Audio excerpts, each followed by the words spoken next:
5 practices, performed today across the world, each tied to a physical effect that modern medicine can describe, but cannot fully explain. Where conventional science stops, the documented record continues. Lourdes, a small town in southwestern France. In 1858, a 14-year-old peasant girl named Bernadette Moriau reported 18 apparitions of the Virgin Mary at a grotto outside the town. A spring appeared at the site. Pilgrims have been coming to drink and bathe in the water ever since. To investigate the cures reported there, the Catholic Church established the Bureau Médical de Lourdes in 1883, a permanent on-site medical office. In 1947, it added the Comité Médical International de Lourdes, an international panel of roughly 20 doctors of various religions, specialists in surgery, neurology, oncology, psychiatry. Every claimed cure passes a 7-stage process. The original diagnosis must be verified beyond doubt. The illness must be considered incurable. The cure must be sudden, complete, and lasting. The investigation takes at least 5 years. Some take 12. Since 1858, more than 7,000 cures have been reported at Lourdes. The Church has officially recognized 70 of them as medically inexplicable. The most recent, Sister Bernadette Moriau, paralyzed for over 40 years by compression of the nerves at the base of her spine. After a 2008 pilgrimage to Lourdes, her pain stopped. Her twisted foot straightened. She walked. On February 11, 2018, the Church declared her case the 70th miracle of Lourdes. 300 physicians had reviewed her file. None could explain it. Haitian Vodou, a syncretic religion combining West African spiritual traditions with Roman Catholicism and Indigenous Taíno influences. Brought to Haiti by enslaved Africans in the 16th century, fused with the religion of their captors to survive suppression. Today, Vodou is one of Haiti's main religions, protected by the Constitution, with priests and priestesses called houngan and Manbo, who serve as the heads of autonomous religious communities. The Manbo is, among many things, a healer. The role includes ceremonies, divinations, spiritual healings, work that operates at the intersection of belief, ritual, and the physical body. Manbo Maude Evans, a Haitian-American priestess based in Boston, holds a master's degree in mental health counseling.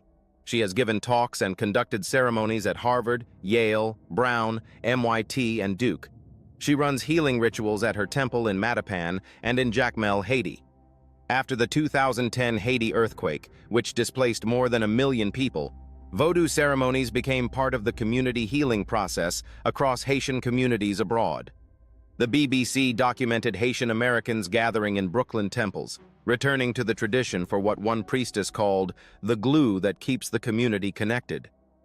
Modern medicine can describe pieces of what happens during ritual healing: placebo response, community support, expectation effects on the immune system. What it cannot fully explain is why these documented effects appear under specific ritual conditions, but not without them. San Pedro Manrique, a small village in northern Spain. Every year on the night of the summer solstice, in a ritual classified as heritage of ethnological interest, the locals build a bonfire next to the shrine of the Virgin of the Peña. When the wood burns down to embers, they remove their shoes and walk barefoot across the coals. In 2011, an anthropologist from the University of Connecticut named Dimitris Xygalatas led an experiment at the ritual. His team attached heart rate monitors to 12 firewalkers and 26 spectators. 9 of the spectators were relatives or close friends of the walkers. The rest were strangers, recruited from outside the village. During the ritual, every heart climbed, but the synchrony showed up only along social lines. The heart rates of the firewalkers and their relatives and friends rose and fell almost in unison, before, during, and after the walk. The heart rates of the unrelated spectators did not. The findings were published in the Proceedings of the National Academy of Sciences. The physical effect of the ritual was real, measurable, and selective. Sociologist Emile Durkheim had proposed a name for it more than a century earlier: collective effervescence, a pulse of energy that runs through a crowd and binds them as one. Until 2011, it was a theory. The firewalkers and their families made it data: the Catholic exorcism. a formal ritual of the Church currently authorized in a 1999 document called De Exorcismis et Supplicationibus Quibus Dom. It is the last major liturgical book the Church revised after the Second Vatican Council. The prior version dated to 1614.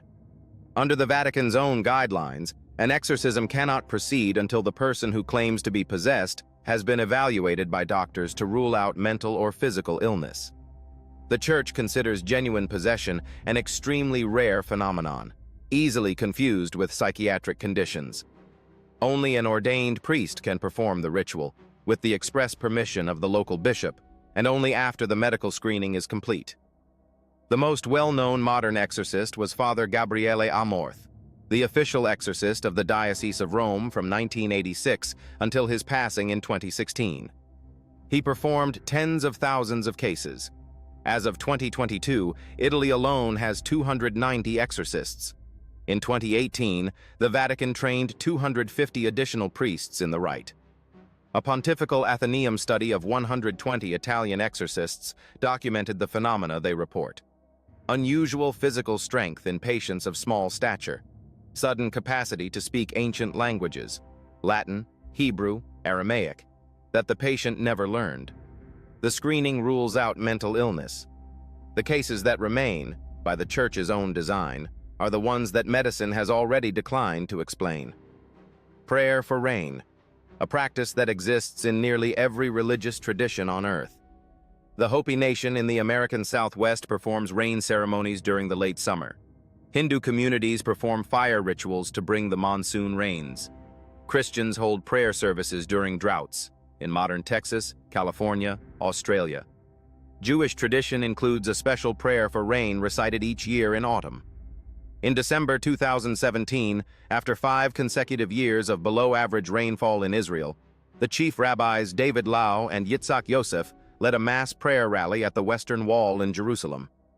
4 days later, an inch of rain fell overnight. By the end of January 2018, the chief rabbi announced the special drought prayer could be retired. Quote, "The gates of heaven were opened." The pattern is well documented across decades. In 2012, a 2-month drought, a 2-day national fast, 8 inches of rain in the storm that followed. In 2015, a prayer call, rain within a week. Skeptics call it coincidence. Climatologists call it post hoc correlation.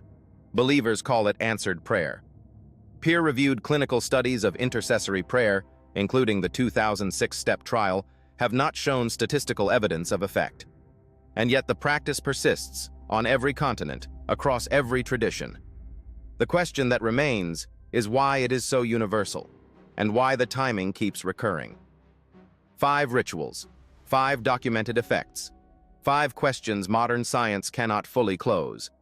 The investigation continues, at the grotto, at the temple, at the bonfire, at the altar, and in the prayer.